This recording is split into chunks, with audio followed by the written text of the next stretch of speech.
So I've got good news and I've got bad news, but the bad news is very, very, very, very, very mildly bad, and the good news is actually very, very, very good. So I might as well start with the bad, just because the good outweighs the bad. The bad, as you can probably tell, is I'm actually still a little bit sick. Between last week and going to PAX East over the weekend, that didn't really do much to aggravate my cold, or to heal my cold, I guess. If anything, it more aggravated it pretty bad, and I'm left with this lingering, this throat soreness. I can't really say I'm too bothered by it by now. It just makes me sound funny for the next couple of days, which, you know, that's fine. It's actually kind of funny. The good news is I have a lot of content backed up. My versus recorder is almost full from the amount of battles I've had over the past 2 weeks. So expect lots of Wi-Fi, expect lots of showdown recording, expect long upload times for each of them. But to say that I don't have content or any reason to upload onto this channel would be an outright flat lie. So that's why I'm actually going to go ahead and hit you guys with the first episode of this NU Tournament series that I was a part of at my Pokemon Club. And this is against a fairly newcomer to our club, I believe, at the beginning of last year. Her name's Maggie, and she's actually very, very, very good at battling. I think I might have uploaded 1 or 2 games against her on the channel before, and you know what, she's actually damn good at what she does. So I have not played a lot of NU in Gen 6, so I figured, hey, you know what? There was an RMT by Hollywood that popped up on my Facebook dash, and I was like, I'll tweak it a little bit. I'll try it, because this tournament was right between the Venn diagram of when Johto starters came out, and also when, like, right before the Helioptile suspect test happened, and then Helioptile was banned from NU. So with that in mind, I did tweak 2 of the things on this team. I really did like the idea of using offensive choice banded, or what other kind of Scyther is there? Whoop! Just choice banded Scyther in general. Scyther is a freaking dope Pokemon, so putting it on here seemed like a great idea. I've always been a fan of, you know, defogging Empoleons, and, you know, this little Venti guy is no exception. He's a pretty tall order for NU. So the one thing I did struggle a lot with on her team, which I did not expect to, was this Dragonair. You're going to see this on screen for probably around a quarter of this match, because this is a DD, I believe, rest talking Dragon Tailing set. Probably works a little bit better if she got her rocks up, but she didn't want to lose her rocks because I U-turned immediately out into this thing with Scyther. So going back to Hollywood's team, though, it does have a Magic Bouncer in the form of Xatu and a Defogger in the form of Prinplup in order to be able to keep Scyther U-turning safe. I put Helioptile on there. I don't think it was a member of the original roster, but it does help out a lot with Scyther in order to get Volt-turning momentum into whatever I need to, whatever fits the situation just fine. Helioptile really was a big threat in this tier. And to be honest, although Feraligatr did just very recently come out at the same time, I did run into a couple of Gators in the tournament. Helioptile actually checked them all.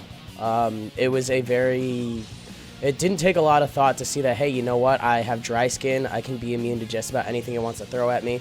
Prinplup can more or less kind of take him on, not really all that well, but I do have a little bit of priority. I got this guy. I wasn't too worried about Gators, to be honest with this thing around. So the last member on this team that happens to be a tweak is a Flash Fire Flame Plate Typhlosion to bluff the fact that I might be Scarfed, just because I do still have good damage output. But nobody at club really falls for bluffs or really even considers the fact that I could be bluffing. They just go for it anyway, completely ignoring the fact that I could be one of the most popular variants of Typhlosion, which is a Scarf one. I might be getting a little bit ahead of myself in terms of what I'm talking about here, but honestly, when you look at the screen, you see all this Dragonair is doing, there's not really much to talk about. I'm honestly just trying to find a shuffle point where it won't, like, force me into something not dumb, you know what I'm saying? I do have Hyper Voice on this thing for, excuse me, for, that's what I get for talking too much. I have it on here for Lantern, which I think I ran into once or twice, and it's not a bad option. So I'm actually going to go ahead and switch out. I think her Dragonair actually turned out to be max HP, max special defense, but I knew this thing was going to have rest because this thing does great with the Shed Skin. And assuming she doesn't hit if she hits a DD, that's fine. If she hits a rest, that's fine. I just don't want her hitting a Dragon Tail. So if she hits a rest on that one, she's going to be faster on this turn. Now she has to hit something else in order for the next member on this team, who is altogether the unexpected MVP of this entire fucking series. This is a Specs Sleep Talking Regice that Hollywood had on this team, and I didn't understand why the need for Sleep Talk, but in a couple of future games, you're going to see that it's actually incredible. It's a fucking force of nature, and I love it. I am specs locked into Ice Beam, so I do get rid of the Dragonair, but we're out of the frying pan into the fryer here because the Barbaracle is actually going to come in. I forgot this thing was actually NU. This thing terrifies me. But it's going to get a Shell Smash off, and I figure, you know what, this thing can't have that much special defense. It only ×2 resists my Ice Beam, so I'm going to see how much it does, to be honest. I'm just going to go for it, why not? And I don't want this thing going for another hit on anything else if it does decide to attack. So I figure I'm just going to go ahead and go for another Ice Beam. I do not take it out. I'm not sure if there was a chance to knock it out with both of those combined if I just got like 2 high rolls. Now, the thing that was weird is she thought that Cross Chop was higher accuracy than Rock Slide. It's not, but she hits it anyway, so I guess the game really liked her on that one. And then, much to my mistake on this one, too, I definitely should have gone out into Scyther on this one. This is a huge mistake on my behalf. But I didn't want to look up base speeds in front of my opponent at a tournament because on Wi-Fi, you know, that's fine. You can take the time to do that. But in person, when you're, like, sitting, like, 3 feet across from the other person, that's fucking rude. If you don't know that information, don't go look it up. That's not how you make friends at club. So, as much as I really wanted to, I figured I would just leave it up to chance because you know what, at the end of the day, you still got good friends and you can shake hands at the end of the match and say, I made that play because I didn't have that knowledge in my head. And they're like, oh yeah, I definitely wouldn't have had that either. It's all good. There's different behaviors and expectations versus playing in real line versus Wi-Fi.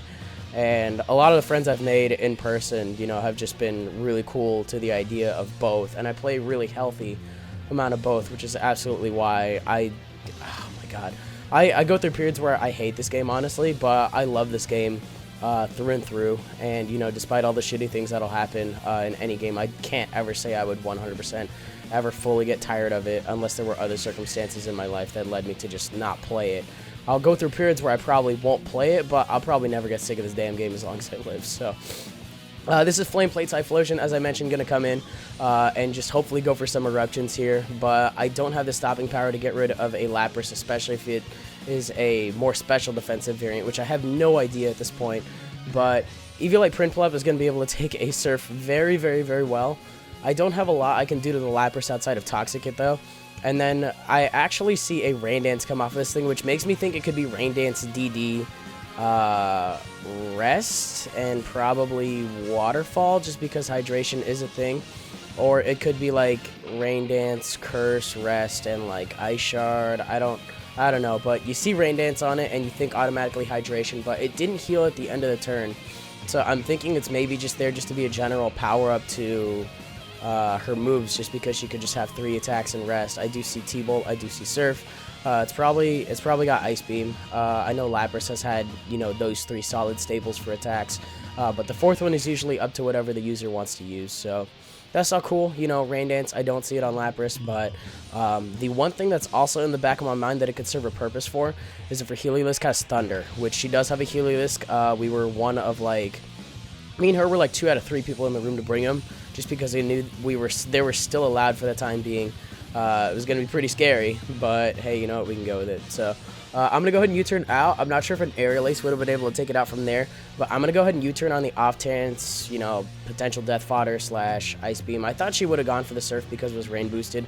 Probably could have knocked out a Scyther from there, but it turns out I actually am able to U-turn into an Ice Beam, so Typhlosion still has a little bit of utility here, and I think I can probably knock her out with an Eruption even from this range, although it is, you know, rain dampered. It is still a neutral hit.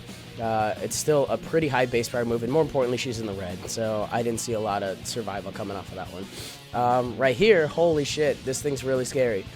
She's got this, and I believe a Butterfree that will die to a Stealth Rock switching, because I think it had an even number of HP. Or, no, I think I knocked it down that low with the U-turn. Jesus Christ, Choice Banded Scyther, you're fucking scary.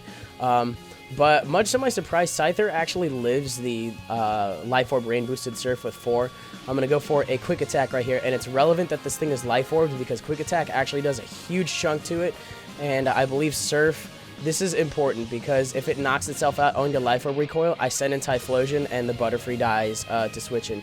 But it lives. It lives with like 2. And because I'm not a Choice Scarf Typhlosion, I am a little bit slower than Helios naturally. I'm actually going to lose this game to a 1-0 because the Butterfree was not able to switch in. But the important thing is, unlike the NCPL, it's not a best 2 out of 3 series. Club usually tends to be a round-robin kind of thing. There's a very I'm not sure Club has ever really had a single elimination series. It's usually round robin with multiple brackets, and the amount of Pokemon you knock out on your opponent's end is the amount of points that you get for that portion of the bracket, and then they add them all up, and then the highest two will advance to the championships bracket, which is usually how that works. So you know what? Honestly, I can walk away from that game going, hey, 5 is almost as good as 6. If that turn went a little bit better, 6 would have been just as good as 6, just because of life or recall or whatever. It would have been on the other end, but I'm not that upset over 1 point, especially because it was the first game of the series. It was a pretty cool game. It was one of the first times I've dipped my toes into NU, and this team's great. So if you guys do like NU / are excited for the couple of games I have to upload after this, you can leave a like rating, comment, subscribe, do your thing. You guys know how that works, and I will definitely catch you guys on the next one later.